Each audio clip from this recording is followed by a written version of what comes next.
Hello and welcome to yet another inspiring episode of Engineer Beyond Engineering, presented to you by Alumni Relations Cell. I am Ansh Bansal, your host, and joining me with today are two incredibly thoughtful minds, each walking very different paths in life, but with the same depth of how they think, lead, and live. Mr. Sami Guglani and Mr. Deepak Garg. Hello, sir. I welcome to your podcast. So, sir, please introduce yourself to our audiences. So, as you said, my name is Samir, and I graduated from Thapar campus in 1998. And I think one thing which I can, just as a personality trait, I can see is that in '94 when I came to campus as a electrical engineering student, within 2 weeks I had this feeling that I'm not something is not right for me here. I was not finding that happiness or whatever. Something was not. It didn't feel right and and I tried to think about what would give me happiness, where should I be, what kind of career should I be pursuing. So that led me to sort of try and switch to a creative line, fashion design, where I tried to talk to my parents to let me leave here and go outside, which didn't happen. But it's so that tendency of, if one is not happy, one should try and find a better place, has I think played a role in my life, because after I graduated, I got a job nearby city called Rajpura, which is a manufacturing campus, which again I found very stagnant and non-growing, right? And while my parents were very happy, that living in Chandigarh, so I left that, almost sort of ran away to Bombay to start a software career, which had its own difficulties and challenges. Then Chennai, then Bangalore, where I was working for a large company. Again, the same thing came up, which then made me quit that job and again find something else. So that quest to find a working place or a career which will be sort of stable to me, I think it got fulfilled at some level when I joined a startup as a programmer in 2000. I stayed with them for 4 years, and I could see that because I could find a place which I really connected with, the learning and growth was really vertical, and the contribution which I could make to my work. So that journey then led me to start my own startup, right? So that's one trend I see this as a personality trait. So I've always tried to sort of find something which I feel comfortable with. And in terms of career, basically, the most recent project which we are starting. So I've been an entrepreneur since 2004.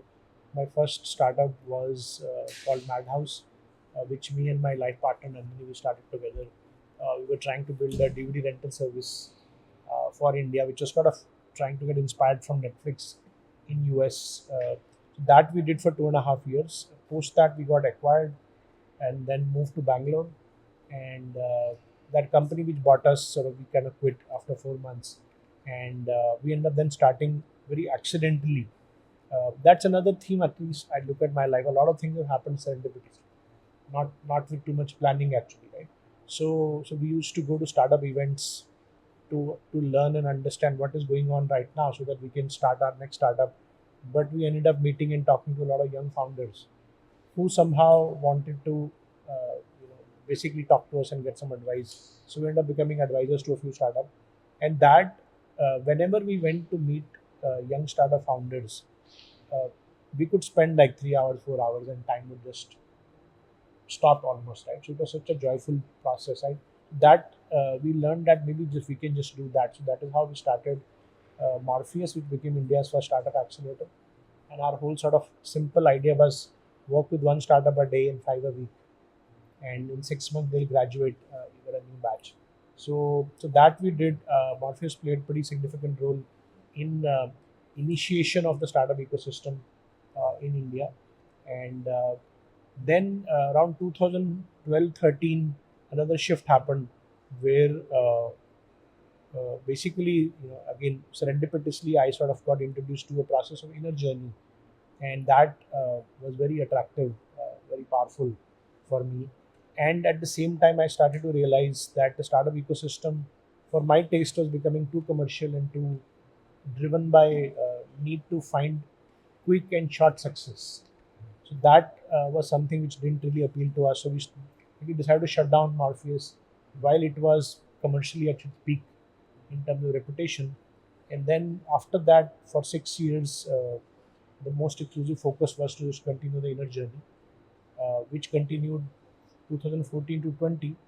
And end of 2020, we started a new project where we felt maybe we can try to integrate on one side the process of building startups, which is a very external process, and a process of inner discovery. So, what would it look like if people who were on an inner journey were also building startup? What were the startups? For us, we felt it will be much more meaningful. It won't be led by greed; it will be rather led by compassion.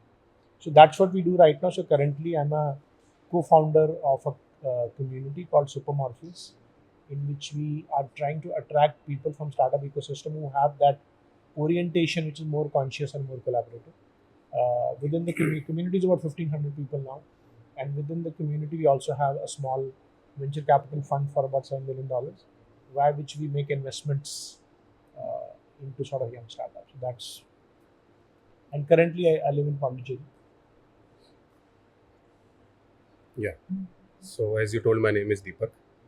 So, while Sumir was telling his introduction, I was thinking, how should I introduce myself? Because the mainstream intro would be that I'm a co founder of a company. I graduated from Thapar. But I don't think that defines really who I am. Uh, to define who I am, I think I'm a seeker. That is what came to mind. I'm just seeking. Uh, the next question is, what are you seeking? So, I'm seeking the truth. The journey is of the truth, right? And I was, for the longest period of time, confused, puzzled, sort of torn apart between two very conflicting forces. One of the mainstream narratives and the, you know, business and fame and name and money and everything. And on the other side, that there, I always felt some void that even if I have this void is not getting filled. There is something that must be there beyond this, because even if I get a lot of this is the part that does not feel at peace. This is the part that does not feel closure at the end of the day. So that led me to meet Samir and a few other people, and that I also started that inner journey. And now I can fairly say that the amalgamation of the business life and the amalgamation of the spiritual life, some sort of balance is starting to happen. So I'm a co-founder of a company where I'm trying to consciously build that company, where the profit is not that the company has to scale or the company has to only make numbers, the company has to sell, where the purpose is that all the people who are working for the company, with the company, have to evolve. I as a founder has to have, I need to evolve. I have to evolve via the company. The company should be, the decisions of the company should not be based on just the mainstream narratives of scale and uh, valuations and profits and numbers and data and that. I'm not denying this is not important, but it should not be only this. So this is what I'm currently doing. So, thank you so much, sir, for introducing yourself for our audience. So, one of my questions is that there are a lot of startups out here in Thapar. We have a venture lab of our own and everything. So, as a young founder, if a young founder wants to go through the startup process himself, there's not a concrete roadmap for the same. So it's not like he is exploring a new space in the industry, and there's not a concrete roadmap ki how to go through the process, how to build everything up, how to do it while being conscious about the same. So how would you guide such an entrepreneur? So I think, see, honestly, I would recommend two things. One is that it's important to find somebody in your life which you can treat as a senior or a friend or a mentor, who has the knowledge of that path, who have been on that path. Just like when we come to college, you're in first year, you don't know, you can ask an introduced student, right? So I think it's very nice, but one has to be careful to examine who are you giving that place. It's an important place to be a mentor. Like, I've had advisors or mentors in the past who were only interested to take equity in my company as an advisor, but never really added value, right? So So you have to be careful who do you pick up. But I think it will be nice to find somebody who you feel inspired by, and who you can connect to. And these days we live in a digital era. Anybody can reach out to people. I mean, you can reach out to lots of alumni of Thapar are entrepreneurs. That is one thing. Second thing is, I would ask the person who is interested to be an entrepreneur to truly uh, be sure that they are interested to do some this, because see, there can be two reasons, as he was talking about, that you can have a outer reason that startups are the most glamorous thing to do, because you can be on Shark Tank, or you can make X number of dollars, all of that. So you can be the next Elon Musk. But uh, but then there can be an inner reason that I want to be a founder. Why should you be a founder, first of all, and what does it mean to be a founder? That I think you can always talk to a senior person, and they can act as a mirror and ask you certain important questions. So don't rush into the process of being a founder. At the same time, if you have some clarity, then at least my view always is that see what you can do with your own capacity and resources. Because a lot of time people think that I want to do a startup, so somebody else should give me funding. That's in my view, it's a waste of time. Right? And I've done the same mistake myself, where I started my first startup. I thought somebody else should give me money. After a few months, I realized nobody wanted to give me money. Then my mentor of that time, who was the CEO of Shopper Stop, he asked us a very important question. He said, so he was in Bombay, we was building in Chandigarh. So we were sitting in his office in Bombay, and he said, so I introduced to so many people, is anybody giving you investment? He said, no. He said, are you still passionate about this?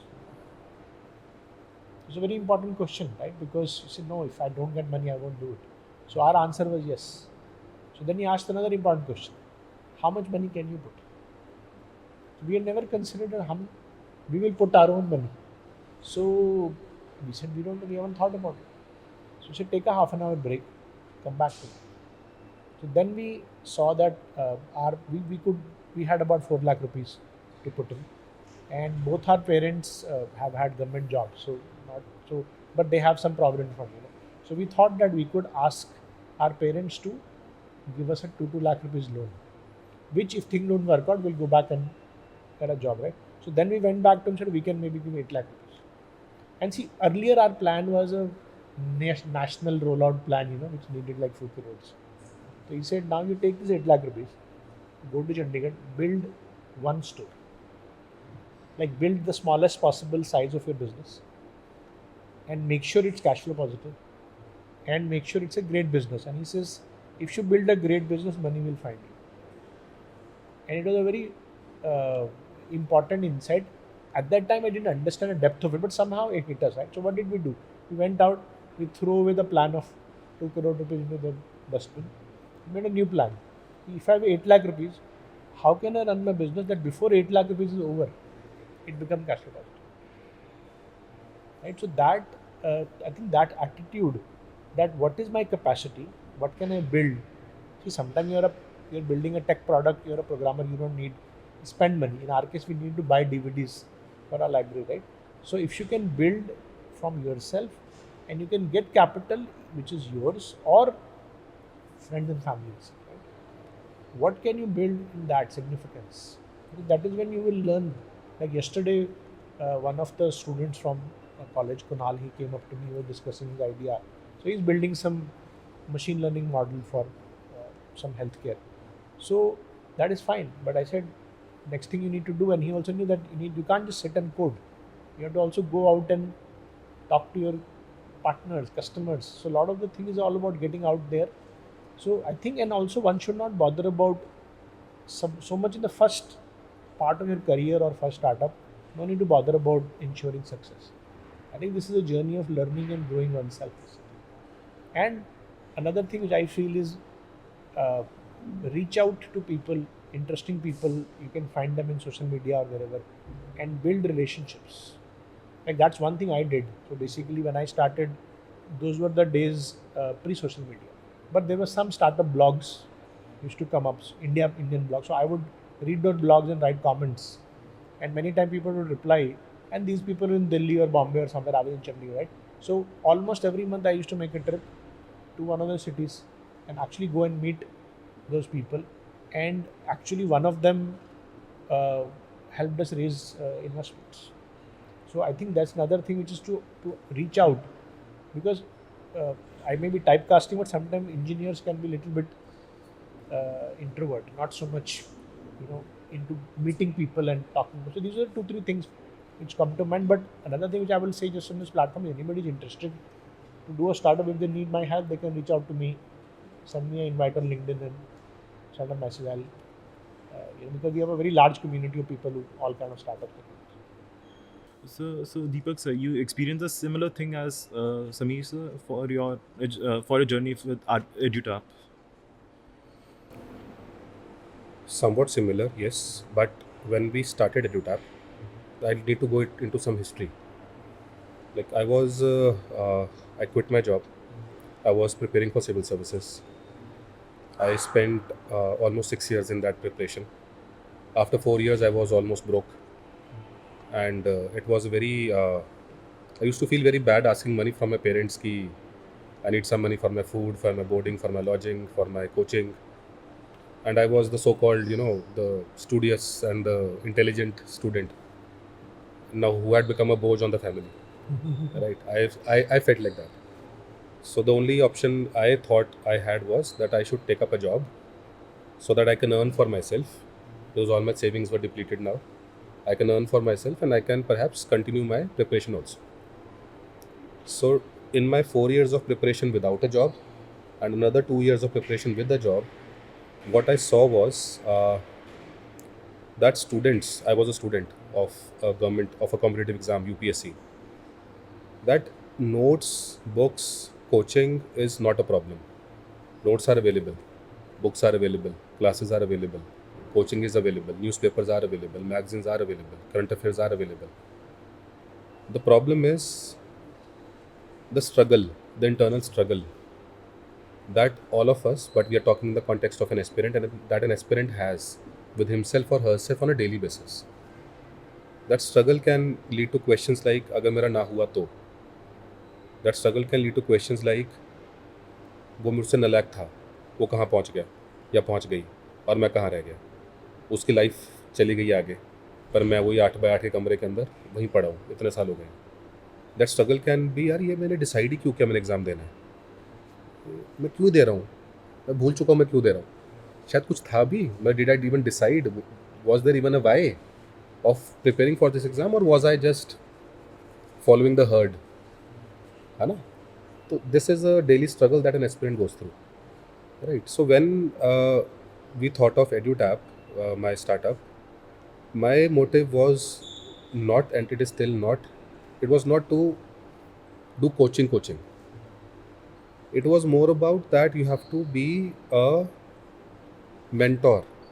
You have to give the feeling of safety to the student, to the aspirant, that this is an ecosystem that you have been introduced to. EduTap is an ecosystem, or we will create such an ecosystem in which if any student, any aspirant comes in, will feel absolutely safe, guided and mentored. Not just कि आप आए हो ये लो classes चलो, ये आप आए हो ये लो नोट्स चलो, आप आए हो ये लो टेस्ट चलो, फीस दो चलो, फीस दो चलो, because that is easy, मतलब that is easy, that is not very conscious. ज़्यादा ये अच्छा होगा कि बच्चा एक स्ट्रगल से जो गुजरता है, बच्चे को नोट्स चाहिए, हाँ बिल्कुल चाहिए, सब कुछ चाहिए, टीचिंग मटेरियल चाहिए, पर जो बाकी स्ट्रगल है उसका, उसमें भी उसको गाइडेंस चाहिए। उस गाइडेंस के बारे में कौन बात कर रहा है? I myself had faced that thing because I was in Delhi preparing for civil services. I was alone. I could not share my feelings with anyone. I could not tell them कि मुझसे अब नहीं हो पा रहा. I could not even ask myself कि तू ये तैयारी कर क्यों रहा है? Although I had written mains, I had given interviews, but still this question was so heavy in my, it was always on. This question was always on.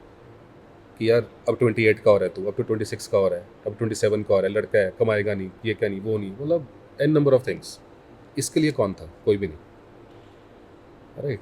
So what he said is कि एक outer वाली चीज़ के लिए आप startup कर सकते हो, shark tank, money, fame and x amount of dollars. एक इनर रीज़न के लिए कर सकते हो कि आप करना ही क्यों चाहते हो, are you passionate about it, are you, मतलब if I if someone would have told me कि मैं तुझे आज $100 मिलियन देता हूँ तो फिर भी करेगा, मैं उसको कहता हाँ मैं करूँगा, कि वो बैंक में डाल दे, हाँ दे दे, मना नहीं करता कि दे दे, डाल दे बैंक में, पर मैं फिर भी करूँगा, मुझे करना है.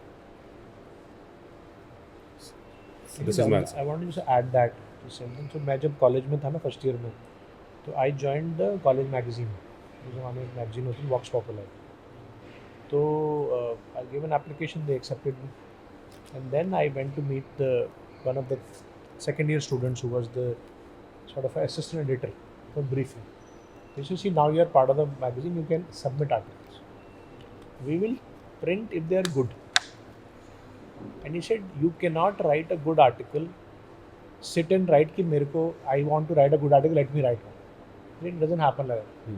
He said, the day you feel the pressure to write, the way you feel when you need to go to a loop, then you should write. He said, then you just take your pen and paper and whatever is coming, just write it down. Right? So, I didn't really fully grasp the meaning, but what he was telling me was that if you want to do excellent work, you need to tap into inspiration. See, when you are in that position that you need to go to the loo, you can't stop it. It's like you have to do. So, I think everything in life, if you ask me, should be done like that. You just cannot live without it. Like what he said in the end, right? That even if somebody gives $100 million, I cannot stop it. So that becomes a very inner reason that you must do it. Like my brother, he was in PEC, he went to MBA, then he was, and he'd taken a loan for MBA. So he was doing jobs to pay loan. And his loan was still pending. But there came a day, he said, I do not care. I will figure out somehow how to pay my loan. I cannot work one more day.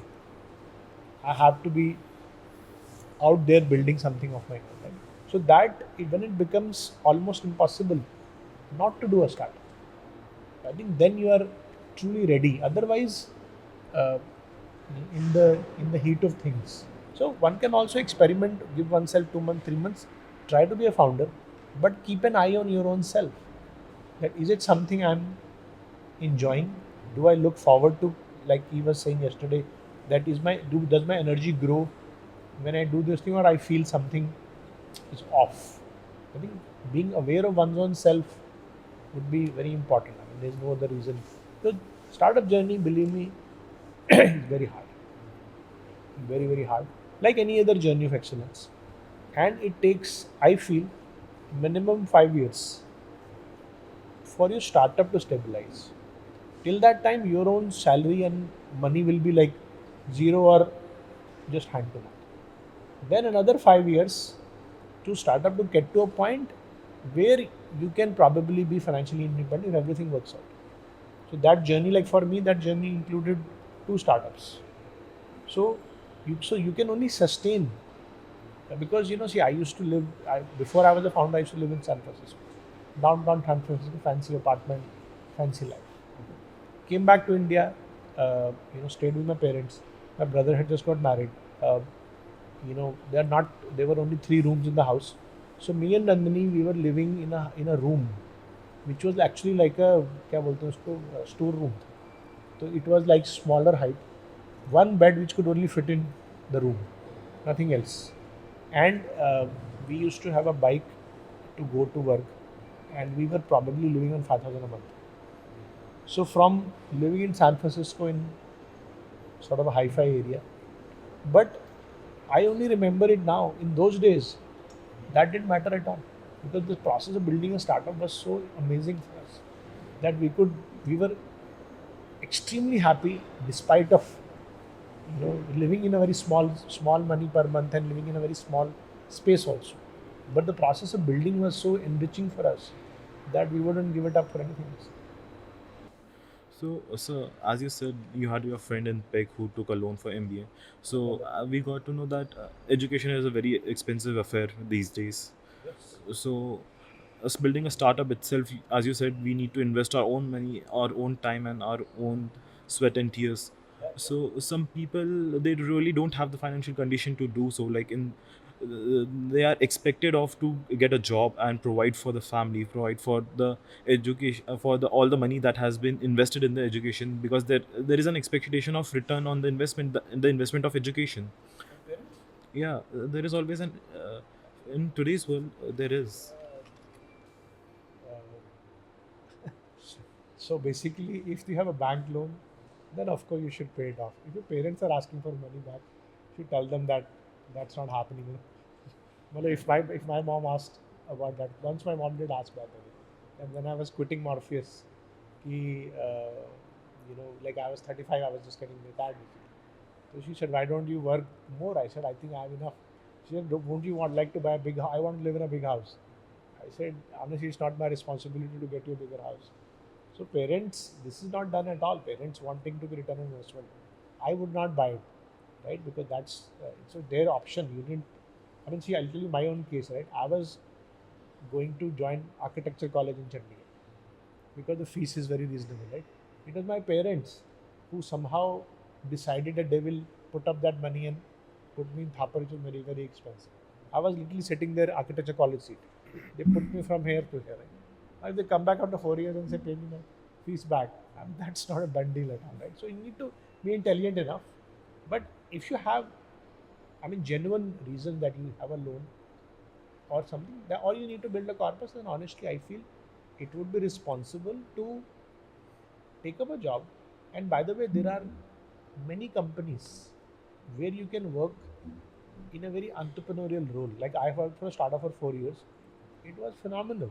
I learned a lot of stuff. In fact, a lot of my basics about startups go back to my job, right? So if you need a job, what you can do is instead of taking a job in a corporate or some environment which is a very stagnant environment, take work for a company which is growing company and doing something new, which can be a lot of startups. Work for them, save the money, pay your loan, and get out there. Or if you are like my brother who says, I don't care, let the bank come after me. I need to do a startup, then you go ahead with it. See, to be very honest, there is no formula for this. Just like there is no formula for falling in love. Okay. So startup is like you fall in love with the idea of building something. It comes from deep within you. Right? And at the same time, if you need to wait 2 years to do it, it's okay. I mean, we might feel that 2 years is too late. I think the world doesn't really run away. So you have to be intelligent to figure out your finances. Like in our case, we were able to borrow 4 lakh from our parents. You might find support in your parents or friends or something else. If not, then be a man or a woman, earn your money, save the money, and then do it. That's my sort of view on things. I want to add something here, can I? मतलब एक example I just want to tell you. Well, if you fall in love with a girl, let's say, and you want to marry her, there are a lot of obstacles, let's say, on the way, but you really love her and you want to marry her. तो वो obstacles आप किसी ना किसी तरह से you will find a way. जो उन्होंने कहा कि अंदर से इतना फोर्स स्ट्रांग है कि वो करना है, तो you will find a way. Yeah. And if you can't do it, then you deserve to not do a startup or not get married to the person you like. हाँ, अगर वो okay है कि अगर शादी ना हुई तो मैं ठीक है ओके ओके नहीं नहीं करनी है जो मर्जी हो जाए करना ही करना है वो चीज़ फिर स्टार्टअप के लिए क्यों नहीं हाँ. मतलब किसी भी आइडिया के लिए क्यों नहीं हाँ, हाँ.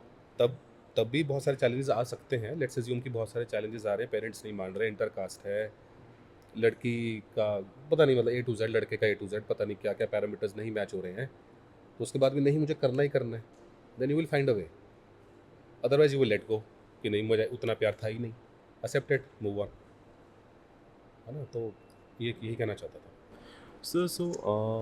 That was really insightful. So, for the next question, I would like to ask you, obviously you had your highs and lows in your life, from going from civil service to building EduTap, and for you, sir, walking away from Morpheus for your spiritual journey that you.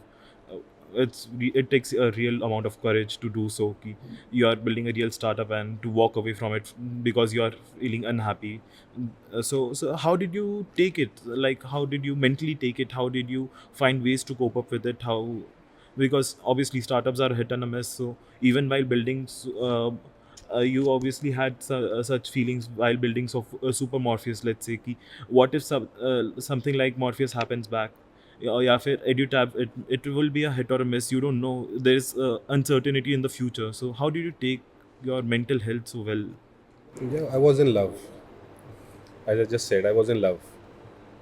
In the yesterday session, I told you that when I started teaching, when I went into the first class, there were just 20 students. I was given not the class. Acha, let me share a little background. When I started teaching, I was given the role of an SME. SME is a subject matter expert. SME का role होता है कि you have to make notes, you have to make questions, you have to make quizzes. So a few months into that role, I was given a class to teach CLAT, CLAT, Law Entrance Examinations, a small subject of general studies कि उनको पढ़ा दो. There were 20 students. Then I was given to teach the subject to teach PCS, Punjab Civil Services. That subject was economy. Then I was given the UPSC domain. So जैसे जैसे पढ़ाता गया, in the UPSC class when I entered, there were 300 students. People were bringing chairs from outside to sit. कि ये सुननी है class, बैठना है क्लास में, and the amount of satisfaction that I was getting and the amount of peace that I was getting, the litmus test that I always perform is if I'm entering into the class and when I'm leaving the class, is my energy level high or low?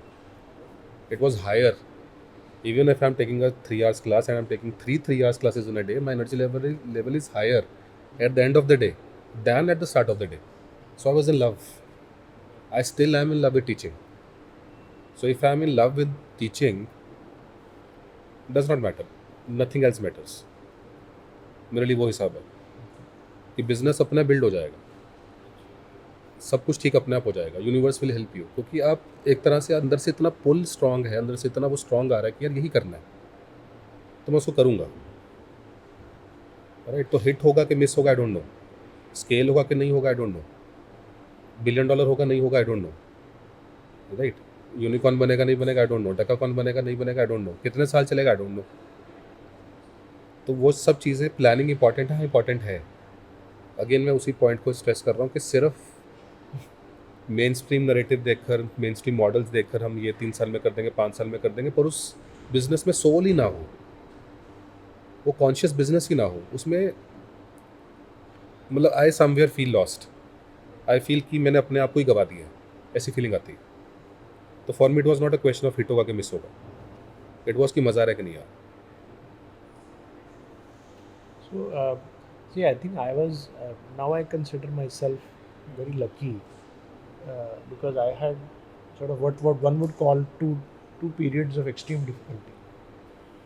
First one was because when I was working in the job after campus and I was sort of very unhappy, I wanted to run away from it, right? So, and I was trying to get a creative job ad agency, कुछ मिला नहीं. I was getting a bit desperate. So then I remember reading an article in Times of India, which was sort of presenting the life of a software engineer in Bangalore in a very glamorous manner. It's like an extension of a campus, partying chal rahi hai. So I'm very stuck in the factory. My friends are enjoying over there. So it created a desire in me to move somehow to work in Bangalore. And 1 month later, in the same newspaper, there was an ad for a software engineering course. So when I was in college, I never got inspired by studies. So I never really studied. So my CGPA was like 6.43 something like that. So मुझे लगता था कई बार कि maybe I should have studied, right? Then I said, now let me do a course and at least build a good career. That course was priced at 2 lakh rupees in 1998, which is probably like 50 lakh rupees of today, or I don't know what, pretty major amount. My parents had no money to give. So my chacha was working in a bank, SBI. तो उसने मुझे कि education loan I will get it. So he applied for the loan, but it got rejected because it was a private course. It was not affiliated to any university type of thing. So I don't know what happened to him. He probably felt guilty. I had promised him, and he was also very close to me. So he said, "मैं तेरे को 1.5 lakh rupees I'll give you. You ask your parents to give 50,000 rupees." So my parent gave 50,000, and I took that money and I went to Bombay to join a course, which was a course with a guaranteed job.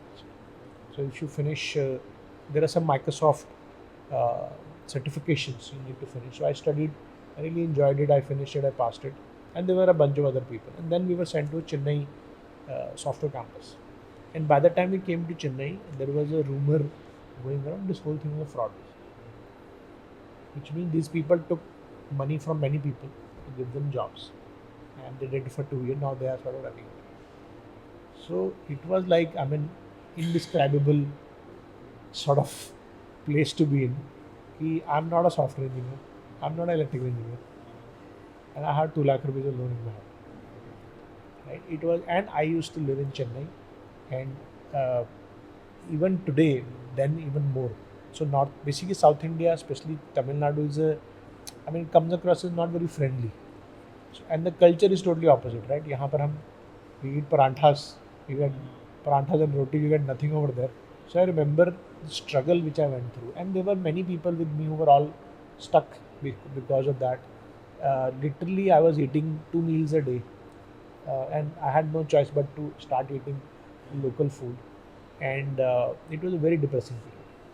And and I used to, and I didn't want to ask money from home because my parents were against me leaving and going. So I started to do home tuitions, over there. Then suddenly I saw some ads of some jobs in Bangalore, and I had some of my classmates from college in Bangalore. So I went to Bangalore to meet them for Diwali, uh, and I remember, and I suddenly saw that in Bangalore there were many more jobs of software, and like kind of I could apply there. So I stayed for a few weeks, and in a couple of weeks I gave some interview, didn't get through. Then I called my friend in Chennai. They said our office itself has been shut down. The company is sort of running away. The people took an order from the court, took the computers. So if you're in Bangalore, stay there. At least you find a job. So literally for 2 months, 3 months, I was going door to door. I would apply to any job which I see online, I see offline, whatever technology. I was ready to work for free. So it took me 2.5 months to finally find a very good job, because I had learned programming well. But that period was, I would say, the most difficult period of my life. But at the same time, it sort of, they say that you make a man out of a boy, basically. So that was the period. So I've never gone that low. But what I see now is that it was actually, the universe was kind to put me into that spot where I had to find, which means I had to grow from that deeper hole out, right? So after that, I've fallen into a few holes, but it never feels like hopeless. Basically. But in those days, we never got it checked. It could be, I could be mildly depressive also, right? So that happened, and then later on, I was working in the US in a startup. Came back to India for my brother's wedding, and suddenly the visa got rejected for no reason. So whatever plans we had, suddenly we had to collapse. You have house over there, you cannot go. So, but that period again of a crisis led to our entrepreneurship journey. And then the startup which we built with all the hopes and this thing, basically, instead of, and everybody feels it should become, you only think of that outcome, right? It didn't happen. We had to sell it for a very low price. Again, a crisis happened, right? So I see that, basically we get attached to a certain kind of outcome, but the universe is interested in my. So now when I look back, I'm thankful for all that, all those events, because they basically pushed me to reinvent myself.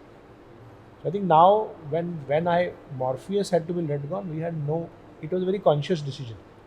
We had realized that our time is over with this. We cannot learn anything more from this. So at that time there was no pain, basically. There was no trauma. We were very happily, we from our own hands, we. So in our tradition in India, they say that one of the highest uh, siddhis is that you are able to give up your life at will. You can choose to leave your own body, right? So if you see, I was a soft electrical engineer who died, and I struggled with that, right? It was a death, but it led to a rebirth. Then I died as a software engineer, then it led to a birth of an entrepreneur, right? So you have to die to live the new path. So if universe is kind to you, it will send you into difficult times. So those downs were, I think, if one they are actually opportunities to grow. I mean, if you ask me, every difficulty now is an accelerated period of growth, because you live in home, you live in college, it's all protected environments. But the moment you're out there in the world to fend for yourself in a completely alien environment, that's when your growth really begins. Actually, that's my view on. So now I have no attachment to Super Morpheus. I don't see it as my project. It will continue as it continues. If it has to go away, it goes away. It doesn't matter to me. I'm no longer so that's the learning from so many years of going down that now ultimately why do we feel pain and attachment? Things come, things go basically. But can you can you hold on to anything in life? No. Everything will come and go. Understand.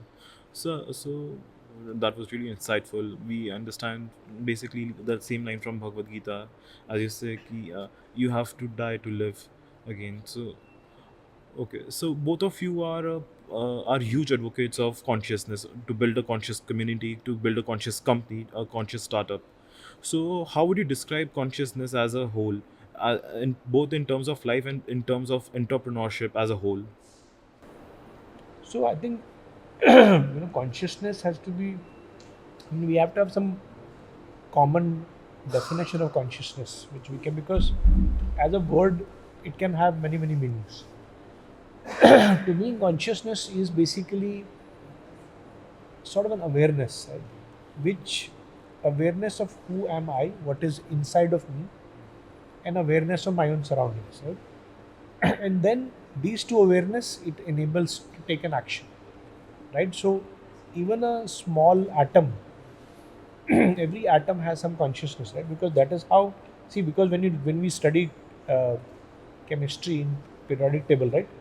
Different atoms have different nature. Some are inert, some are very extrovert. That you see almost like human personality, right? Some will form bonds with oxygen, some will form because there is some rudimentary consciousness at that level as well. So a hydrogen element knows in some way that I'm incomplete. I must find friends to complete my electron orbit. So similarly, plants are conscious because the plant is aware of sunlight and minerals and so many other things, right? And it makes certain rudimentary decisions to grow in a certain direction. So then you see that same in animals, further growth of consciousness, right? But animal, plant, and physical elements, they all have consciousness which is sort of fixed in nature, non-expandable. It doesn't change with time. No matter how much time passes, hydrogen atom will not change its behavior. Or a people tree does not change its behavior. Or a snake doesn't change its behavior, right? The only species which changes behavior is humans. Because humans have a certain consciousness about who they are and what is the surrounding, but they have a consciousness which grows with it. They can look at their environment, see things happening, and an understanding forms that this particular stone can have this impact on an animal, right? That is how they started to pick certain stones. Or if I do this to a stone, I can make a weapon out of it, right? So you see, humanity has moved. Like today, if we talked about that, the campus has evolved. See, I graduated in 1998. It was in 2010 to the 2025, right? What we were talking, campus is evolving. Why is it evolving? Jungle doesn't evolve, right? So humans have consciousness which can expand and grow basically, right? And if you ask me, the and by the way, universe also is the same thing, right? Universe, Big Bang was like this, right? It's all growing. So the true nature of the universe is expansion, is growth and evolution. So as humans, we are the most evolved product of of the of the cosmos itself. So our the best thing we can do, the most natural thing to do is to grow. But what happens is that in our society, which is based on fear and insecurity and greed and all of these qualities, right? We are educated to find a safe space. First, find a safe space. So you have some minimum salary and position. Then try to compete with others. Go beyond that, right? So like Sri Aurobindo, has talked about this very interesting thing that he said if you look at plants and animals, one of their main driving forces is hunger, basically. Like that's how they live their life, right? So because that's what they need to survive. But when you look at humans, we have evolved beyond that. Hunger is not a problem for us, right?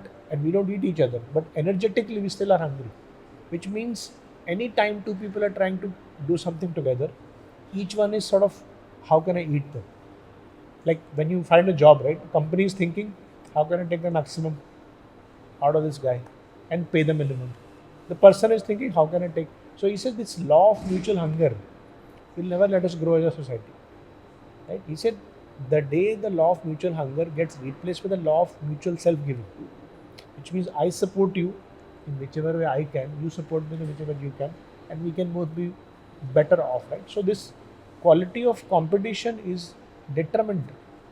Think about us, I mean, in our school, they make kids compete. Why should you have kids compete? Each kid can be unique and best in their own ways. So can each country be. Countries don't need to compete also. So the idea of competition, if you really pay attention to it, it's actually it destroys so much value, so much of resources in the world, right? Collaboration is a much better. So I think if you are conscious enough, you begin to see truth instead of being living your life by things which were told to you. You start to investigate and find your own truth, and then live according to that, right? So this is a generic view. Specifically in entrepreneurship, the same thing applies, right? If I'm conscious about myself, then I will know when my whole being is dying to be an entrepreneur. It's so much of I cannot stop. But at the same time, if I'm an entrepreneur because I'm for an external reason, trying to imitate somebody or find some external success, it brings misery to me. Right? So if you're not conscious, if you're living an unconscious life, you'll do what the world tells you to do. Outwardly, you might become Homer. Inwardly, you will always be a shrunk, unevolved person. Right? But if you do something which you really love to do and it grows with you, then you will be a expansive person. So to me, consciousness. I mean, it's a very big subject, very hard to do justice to it in this way. But I have felt like that I should, whenever I came to that point that I was not conscious, I must be as much as to my personal aim in life is only to be more and more conscious. And anything which comes in my way, I am ready to give it up. And that is the exact reason I gave up Morpheus, which is a very successful business venture, but it was coming in the way of my growth of consciousness. So my personal loyalty is only to growth of consciousness. So everything in my life, my work, my friends, my family, my clothes, has to align with that. So, sir, you dedicated 6 years of your life to UPSC. So, how would you look back on that journey? Very difficult question to answer. How would I look back? So I don't want to look back on that journey. On a very serious note, see, when I was in that journey, it was really painful for me. It was not a easy journey. It was very painful. It was hard. The amount of stress, the amount of tension I was taking in that journey, I didn't realize it at that time. It was huge. Now, if I look back, nothing that I am doing today would have happened if that would not have been there. Because through the UPSC preparation, I started teaching. Through teaching, I started my own company. So nothing of this would have happened if I would not have gone through that phase in my life. That would not have happened. So it was a period of, and the whole, care and love for the students came from my personal experience. Like I mentioned earlier, that people give classes, people give notes, people give quizzes and questions and everything, but who is caring about the student? Who is their mentor? Who is with them? Who has got his back or her back? So that learning or that experience or that whatever we call it came from my own personal journey of being a UPSC aspirant. Do I regret I did not clear it? No, I don't. Because I was not preparing for it consciously, I would say. I was under the impression that I want to prepare for civil services, although I didn't want to prepare for civil services. So this is what I realized a lot later. A lot later.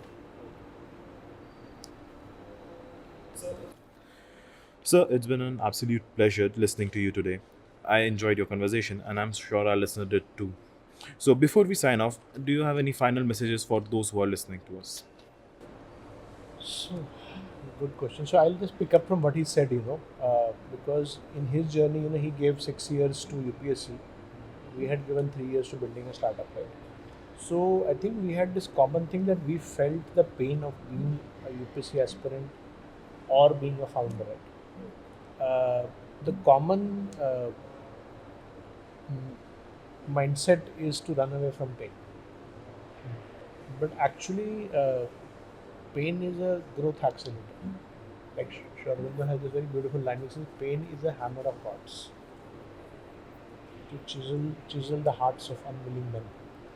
So pain is actually a signal that you need to evolve, you need to grow. So I think one of the suggestions I would have for people is to watch for that pain. Uh, and growth does not happen uh, in comfortable environments. So what has happened in the world, if you see the kind of startups we have, the kind of economy we have, it's very convenience based. Like basically, what do you make out of 10 minutes delivery, right? It's convenience, right? So the world will offer you convenience, and let's say, see, you get used to ordering food from Zomato and Swiggy, right? Switch off your kitchen. So what happens? You become dependent, slave of Zomato and Swiggy and Amazon and everybody else, right? So the more convenience we get addicted to, the more we become sort of unfree in that sense, right? So one has to be very consciously watchful of what are we signing up for. Right? So in most cases, growth uh, will lie in the place of inconvenience and uncomfort. And at the young age, because we're talking about students, I think at a young age, one should not run after success and money in short term. Let it happen in long term. It will stay longer uh, with us. Basically, that would be my sort of view on that. So welcome pain. Let the pain, be a signal that you need to grow. Basically, don't become unconscious. Be aware. Be alert.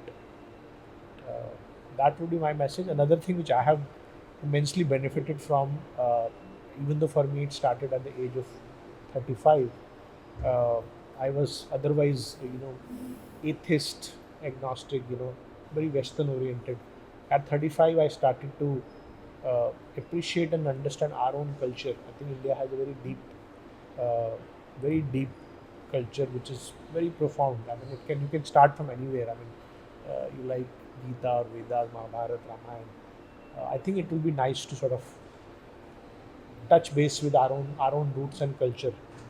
Lots of, I mean, I've spent 13 years now. I still feel I've only got very little in touch with it. It's immensely valuable space. Okay. Any message? Uh, See, I think at this stage now we are very impressionable.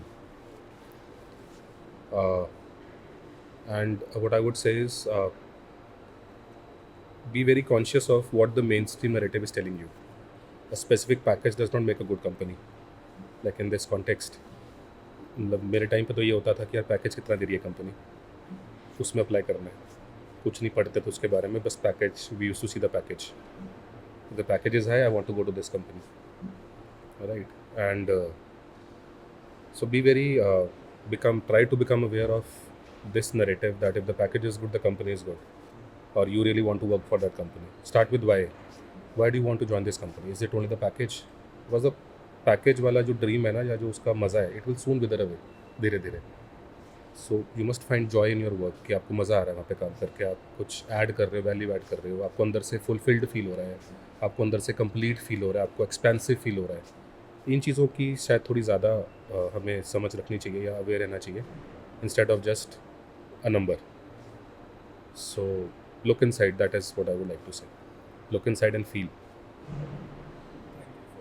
Just want to add to that. Sorry to cut you out, but basically, I want to make sure that there is no misunderstanding here. Not putting the package at number one does not mean that you will not earn well. Does not mean that you will not have a materially rich life. Basically, point is that कि primary आपके लिए क्या है?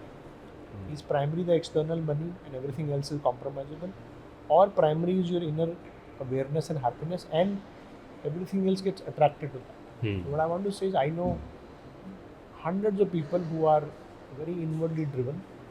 They are working in the world and they are living very comfortable, even luxurious life. So one should not confuse. We are not talking about people sort of leaving the world and letting go of comforts and luxury. ऐसा कुछ नहीं हो सकता. I mean, we ourselves enjoy so many other things. Thank you for joining us today, sir. We really appreciate your presence here. And for our listeners, stay curious.